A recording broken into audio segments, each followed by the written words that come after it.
नमस्कार। दिन भर की बड़ी खबरों के विश्लेषण के कार्यक्रम सुनिए सच में आपका स्वागत है। मैं हूं मुकेश कुमार। तो दोस्तों, शुरू करते हैं आज का सुनिए सच। आज की खास खबरों पर नजर डालते हुए, राम मंदिर ट्रस्ट पर घोटाले का आरोप, 2 करोड़ की जमीन 18.5 करोड़ में खरीदी। मंदिर भूमि खरीद में कथित घोटाले पर बवाल, कांग्रेस ने लगाए चंदा चोर के नारे। पशुपति ने एलजीपी पर किया कब्जा, नीतीश ने लिया बदला, अकेले पड़े चिराग। माफिया से खतरे की रिपोर्ट लिखाने के अगले दिन पत्रकार की रहस्यमयी मौत। यूपी के गाजियाबाद में बुजुर्ग मुसलमान की दाढ़ी काटी, पीटा और नारे लगवाए। खास खबरों पर नजर डालने के बाद अब वक्त है आज की बड़ी खबरों के विस्तार से विश्लेषण का। इसलिए सबसे पहले लेते हैं आज की सबसे अहम खबर। अयोध्या में राम मंदिर का निर्माण करा रहे ट्रस्ट पर जमीन खरीद में फर्जीवाड़े का बड़ा आरोप लगा है। इस संबंध में दस्तावेजी प्रमाण पेश करते हुए आम आदमी पार्टी के उत्तर प्रदेश प्रभारी और राज्यसभा सदस्य संजय सिंह और पूर्व विधायक पवन पांडे ने आरोप लगाया है कि राम जन्मभूमि ट्रस्ट ने 2 करोड़ रुपए की जमीन 18.5 करोड़ रुपए में खरीदी और इसमें करोड़ों रुपए का घपला किया। दोनों ही सौदे इसी साल 18 मार्च को किए गए। पहले सौदे में 2 करोड़ रुपए में जमीन खरीदी गई और उसी दिन उसी जमीन को 5 मिनट के बाद राम मंदिर ट्रस्ट ने 18.5 करोड़ रुपए में खरीदा। संजय सिंह का आरोप है कि इस तरह जनता से राम मंदिर के नाम पर मिले दान के पैसों में 16.5 करोड़ रुपए की बंदरबांट कर ली गई। यही नहीं, दोनों ही बार जमीन के सौदे में गवाही देने वाले ट्रस्ट के सदस्य अनिल मिश्रा और मेयर ऋषिकेश उपाध्याय हैं। संजय सिंह ने कहा, लगभग 5.5 लाख यानी 5,50,000 रुपए प्रति सेकंड जमीन का दाम बढ़ा है। हिंदुस्तान क्या दुनिया में कहीं कोई जमीन 1 सेकंड में इतनी महंगी नहीं हुई होगी। उन्होंने मामले की तत्काल ईडी और सीबीआई से जांच कराने की मांग की है। इसके अलावा समाजवादी पार्टी के नेता और पूर्व विधायक पवन पांडे ने अयोध्या में मीडिया के सामने रजिस्ट्री के दस्तावेज पेश करते हुए कहा है कि राम जन्मभूमि की जमीन से लगी एक जमीन पुजारी हरीश पाठक और उनकी पत्नी ने 18 मार्च की शाम सुल्तान अंसारी और रवि मोहन को 2 करोड़ रुपए में बेची थी। वही जमीन कुछ मिनट बाद चंपत राय ने राम जन्मभूमि ट्रस्ट की तरफ से 18.5 करोड़ रुपए में खरीद ली। ऐसी कौन सी वजह थी कि उस जमीन ने 10 मिनट के अंदर सोना उगल दिया। वहीं आरोपों को लेकर ट्रस्ट की ओर से सफाई आई है। ट्रस्ट ने कहा कि फर्जीवाड़े के आरोप पूरी तरह से भ्रामक हैं और राजनीति से प्रेरित हैं। चंपत राय ने सोमवार को एक विज्ञप्ति जारी करके कहा है कि 9 नवंबर 2019 को श्री राम जन्मभूमि पर सुप्रीम कोर्ट का फैसला आने के बाद अयोध्या में जमीन खरीदने के लिए देश भर से लोग आने लगे हैं। इसके अलावा उत्तर प्रदेश भी अयोध्या के विकास के लिए ज़मीन खरीद रही है। इस कारण अयोध्या में ज़मीनों के दाम तेज़ी से बढ़ गए हैं।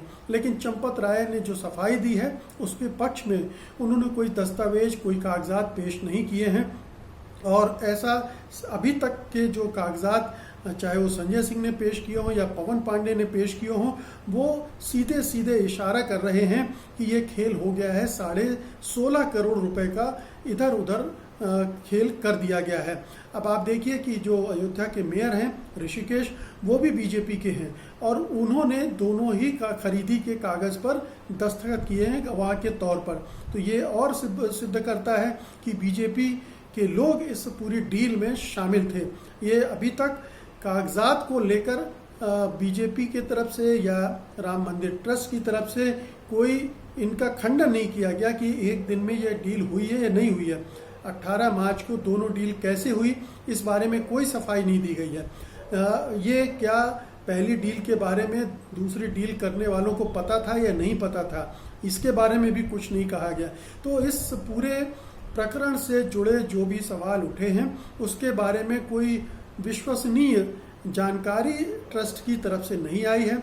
आश्वस्त नहीं करता है ट्रस्ट कि ऐसा कोई घोटाला नहीं हुआ है, बल्कि जिस तरह से उसने इन तमाम सवालों पर चुप्पी साधी है और उससे एक सीधा साधा खंडन भेज दिया है, उससे यही लगता है कि कहीं दाल काली है। और ये खेल हुआ है, और अगर इसमें खेल हुआ है तो फिर आप समझ सकते हैं कि जो और मंदिर निर्माण के जो दूसरे काम हैं उसमें भी इस तरह के घपले घोटाले हो रहे होंगे और लोग अपनी जेबें गर्म कर रहे होंगे। आप जानते ही हैं कि विश्व हिंदू परिषद पर पहले भी घोटाले के आरोप लगते रहे हैं कि उसके पास जो देश विदेश से चंदा आया है उसका हिसाब किताब कभी भी सार्वजनिक नहीं किया गया है, ना ही यहाँ पर कोई सार्वजनिक किया गया कि कितना पैसा आ रहा है। किसी तरह की पारदर्शिता नहीं रखी जा रही है। कायदे से तो होना ये चाहिए कि इसकी एक अलग वेबसाइट होती और उसमें एक एक चीज़ का ब्यौरा हर दिन डाला जाता, ताकि पूरी दुनिया देखती कि आखिरकार जिन्होंने चंदा दिया है उस चंदे का इस्तेमाल किस तरह से हो रहा है, और कहीं जो इस निर्माण कार्य में लोग शामिल हैं या वो अपनी जेबें तो गर्म नहीं कर रहे हैं। तो ये बहुत दुखद पहलू है कि मर्यादा पुरुषोत्तम राम कहा जाता है उनको, और वहाँ मर्यादाओं की इस तरह से धज्जियाँ उड़ाई जा रही हैं, इस तरह से घपले घोटाले हो रहे हैं। अगली खबर लेंगे, उसके पहले आपसे दो छोटे छोटे निवेदन जो मैं हर रोज़ कर रहा हूँ कि पहले तो ये कि आप हमारी अर्थ सत्य हिंदी की सदस्यता ग्रहण कर लीजिए, क्योंकि हमें आपके आर्थिक सहयोग की ज़रूरत है। और दूसरा, सत्य हिंदी का ऐप आप तुरंत डाउनलोड कर लीजिए, वो गूगल प्ले स्टोर में भी उपलब्ध है, और इन दोनों के लिंक इस वीडियो के साथ दिए गए डिस्क्रिप्शन में भी है, और आप उनसे ये काम कर सकते हैं। अगली खबर लेते हैं। श्री राम जन्मभूमि तीर्थ क्षेत्र ट्रस्ट के महासचिव चंपत राय की सफाई को लेकर आम आदमी पार्टी के नेता संजय सिंह ने उन्हें घेरा है। संजय सिंह ने कहा है कि चंपत राय कहते हैं कि जमीन महंगी हो गई इसलिए इतने पैसों में खरीदनी पड़ी, लेकिन अगर सरकार के रेट के हिसाब से भी मान लें जो योगी आदित्यनाथ की सरकार की ओर से तय किया जाता है तो वो भी 5 करोड़ 80 लाख है। आपको पता है कि सरकारें सर्किल रेट फिक्स करती हैं, अगर सर्किल रेट के हिसाब से भी इस ज़मीन की कीमत देखी जाए तो वो 5 करोड़ 80 लाख होती है, 18.5 करोड़ नहीं होती है। संजय सिंह ने कहा कि चंपत राय ने अपनी सफाई में बड़ी हास्यास्पद बातें कही हैं। सिंह ने कहा कि चंपत राय ने कहा कि ये ज़मीन कुसुम पाठक और हरीश पाठक से कई साल पहले ही सुल्तान अंसारी और रवि मोहन तिवारी ने खरीद कर रजिस्ट्री करवा ली थी। उस वक्त दाम सस्ते थे, बाद में ज़मीन महंगी हो गई। संजय सिंह ने कहा लेकिन बैनामा में साफ तौर पर लिखा है कि ये ज़मीन सारे भारों और प्रभारों से मुक्त है, यानी कोई टैक्स कोई ड्यूटी उस पर नहीं लगी है।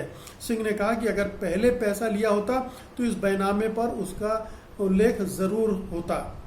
वहीं दूसरी ओर कांग्रेस कार्यकर्ताओं ने मुख्यमंत्री आवास पर लखनऊ में प्रदर्शन किए हैं। इस दौरान कार्यकर्ताओं ने चंदा चोर गद्दी छोड़ के नारे भी लगाए। पुरुष पुलिस कर्मियों ने महिला कार्यकर्ताओं के साथ धक्का मुक्की भी की और बाद में आंदोलनकारियों को गिरफ्तार करके ले गई। इसके अलावा कांग्रेस ने प्रधानमंत्री मोदी की इस मामले पर चुप्पी को लेकर सवाल उठाए हैं। कांग्रेस नेता रणदीप सुरजेवाला ने कहा कि क्या प्रधानमंत्री मोदी का इन लोगों को संरक्षण प्राप्त है। सुरजेवाला ने कहा कि क्या प्रधानमंत्री जवाब देंगे कि जिन श्री राम के वचनों और मर्यादा की कस्में खाई जाती हैं उनके नाम पर इतना कदाचरण और घपला बीजेपी नेताओं ने कैसे किया। और प्रधानमंत्री मोदी ये भी बताया कि इस प्रकार की और कितनी मंदिर निर्माण की जमीन औने पौने दामों में खरीदी गई है। कांग्रेस ने सुप्रीम कोर्ट से आग्रह किया है कि वो इस मामले में संज्ञान लेकर जांच के आदेश दें।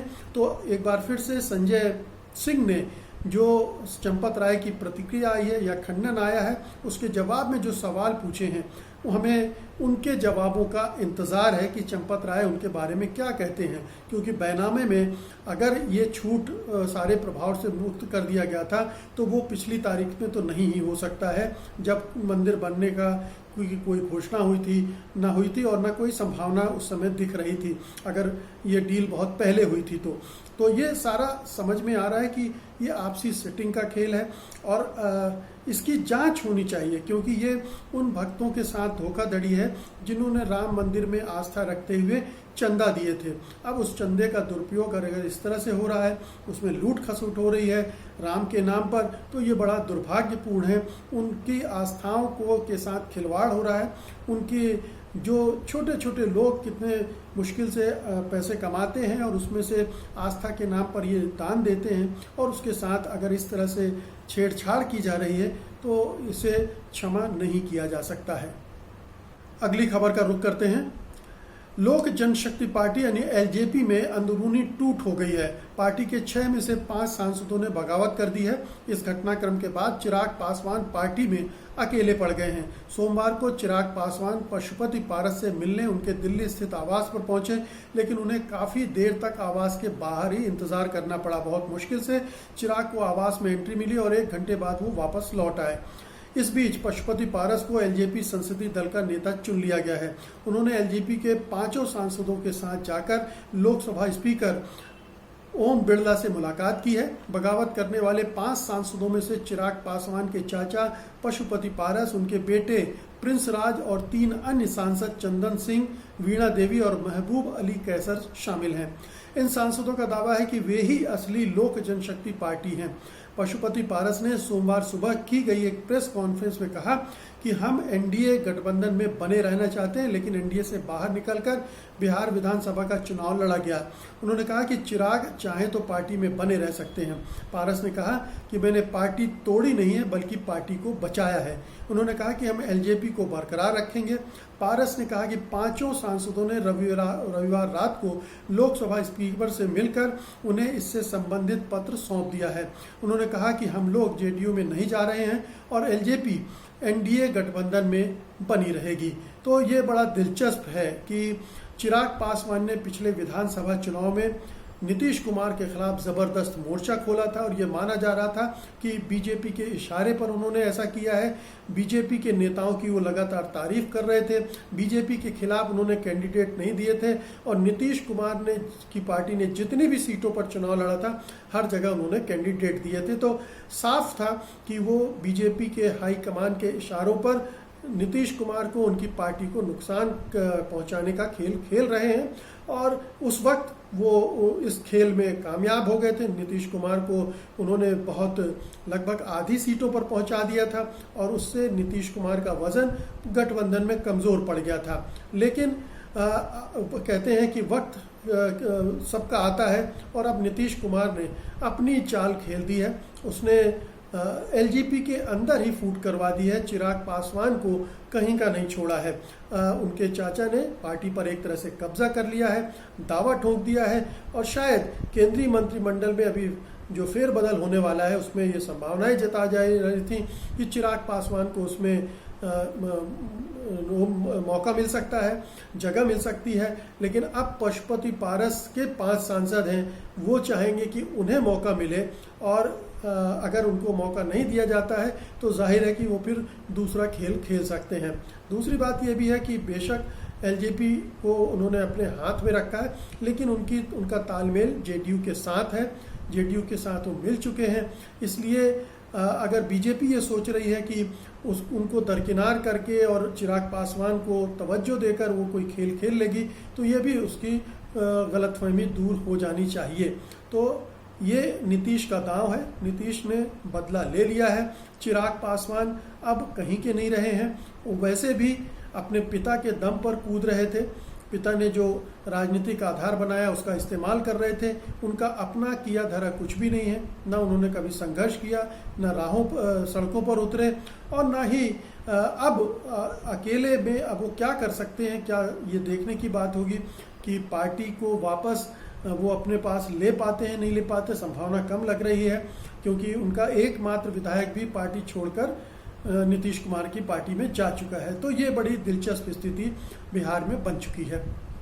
अगली खबर लेते हैं। उत्तर प्रदेश के प्रतापगढ़ जिले में एक पत्रकार की संदिग्ध परिस्थितियों में रविवार रात को मौत हो गई।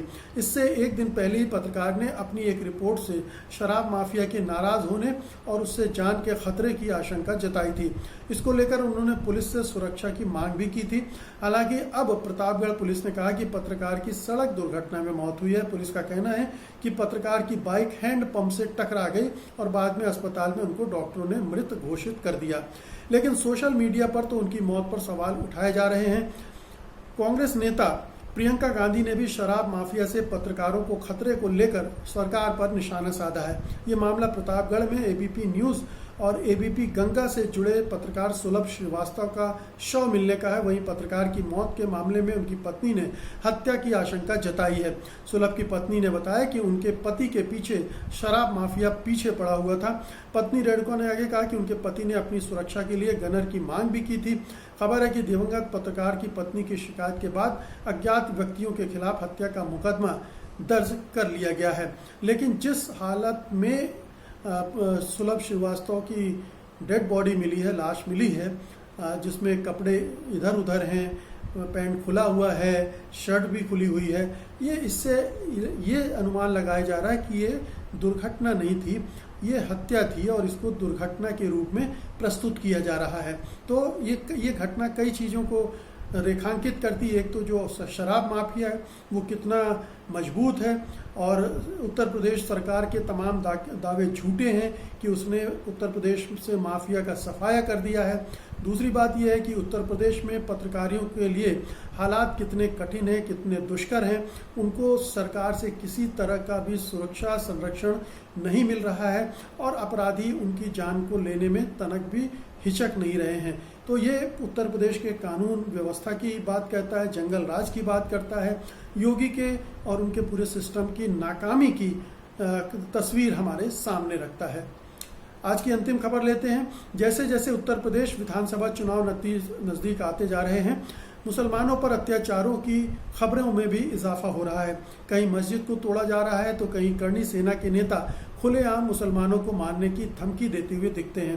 ताज़ा मामला उत्तर प्रदेश के गाजियाबाद के लोनी का है, जहां एक अब्दुल समद नाम के एक बुजुर्ग की लोगों ने जमकर पिटाई की और दाढ़ी भी काट ली। इस घटना का वीडियो वायरल हो रहा है, जो खुद आरोपियों ने बनाया और उसे वायरल किया।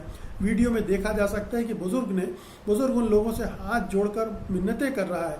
वीडियो में दिख रहा है कि पीड़ित बुजुर्ग खाट पर बैठे हैं और उन्हें दो लोगों ने घेर रखा है। एक युवक के हाथ में कैंची है। इसी बीच दूसरा युवक बारी बारी से उन्हें थप्पड़ मारता है, जबकि पहला उसकी दाढ़ी काट लेता है। बुलंदशहर के रहने वाले पीड़ित बुजुर्ग अब्दुल समद के मुताबिक आरोपियों ने जय श्री राम और वंदे मातरम के नारे भी लगवाए और कहा कि तुम पाकिस्तान के जासूस हो। पीड़ित बुजुर्ग का कहना है कि वो ये कहकर धमका रहे थे कि इससे पहले भी कई मुसलमानों को मार चुके हैं। घटना 5 जून की बताई जा रही है। बुजुर्ग बुलंदशहर से लोनी आए थे और एक मस्जिद में जाने के लिए ऑटो में बैठे थे, तभी युवक उनको ऑटो से उतारकर एक जंगल में बने कमरे में ले गए और पीटा। वहीं वीडियो वायरल होने पर लोनी पुलिस ने केस दर्ज कर मुख्य आरोपी प्रवेश गुर्जर को गिरफ्तार कर लिया है। लोनी के सीओ अतुल कुमार सोरकर ने कहा कि बाकी आरोपियों की तलाश जारी है।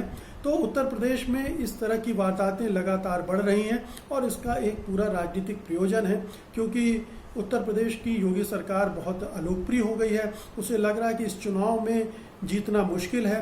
तो बहुत सारी घटनाएं हो रही हैं जिसमें हो सकता है सरकार की सहमति हो, सरकार का इशारा हो, सरकार प्रोत्साहित कर रही हो, क्योंकि मस्जिदें ढहाई गई हैं और ये इस तरह के हमले मुसलमानों पर बढ़ते जा रहे हैं। अब इतनी हिम्मत पड़ रही है ऐसे लोगों की कि वो बाकायदा पीटते हैं, मारते हैं, दाढ़ी काटते हैं और उनके वीडियो बना के वायरल भी करते हैं। तो उन्हें कहीं ना कहीं से ये आश्वासन मिला हुआ है कि उनका कुछ नहीं बिगड़ेगा, भले ही वो कुछ भी करते रहें। तो उत्तर प्रदेश में जिस तरह का राज है, जिस तरह की व्यवस्था है, जिस तरह से सरकार, प्रशासन और पुलिस काम कर रही है, उसमें इस तरह की वारदातों का बढ़ना लाजमी है, क्योंकि ऐसे तत्वों को भारतीय जनता पार्टी और उसकी सरकार और प्रशासन सबसे मदद मिल रही है, उत्साह मिल रहा है। और चुनाव का एजेंडा तो सामने है ही, क्योंकि चुनाव जीतने के लिए किसी न किसी तरह से मुसलमानों के प्रति घृणा फैलानी है, हिंदू मुसलमान करना है, ध्रुवीकरण करना है। तो ये सारी एक्सरसाइज उसी को ध्यान में रखकर की जा रही है। तो दोस्तों, ये थी खास खबरें आज की और उनका विश्लेषण। उम्मीद है कि आपने इन्हें पसंद किया होगा। आप इस वीडियो को लाइक भी करेंगे और बड़े पैमाने पर शेयर भी करेंगे। अब मुझे अनुमति दीजिए, कल मैं फिर हाजिर होगा कल की खास खबरों के साथ, उनके विश्लेषण के लिए। तब तक के लिए नमस्कार, जय हिंद। सत्य हिंदी का ऐप डाउनलोड करें गूगल प्ले स्टोर पर।